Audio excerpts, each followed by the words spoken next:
কি প্লেয়ার এবং বড়ও আছে দু একজন যারা তাদেরকে সহযোগিতা করে খেলার ধরন শেখাতে বা খেলতে হবে। কোচ আছেন পাশে দাঁড়িয়ে দুজন। আশা করি আপনাদের ভালো লাগবে।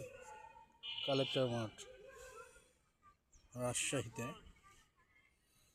বাংলা পাশেই বিটিভি সেন্টার রাজশাহী। এই হলো না গোলটি, আবার পাস করলেন গোলকিপার, চলে গেল প্লেয়ারের হাত দিয়ে। পর্যায়ক্রমে মিডফিল্ডে বল পাস করে দিলেন, হয়তো গোল হওয়ার সম্ভাবনা, কিন্তু না। ধন্যবাদ সবাই।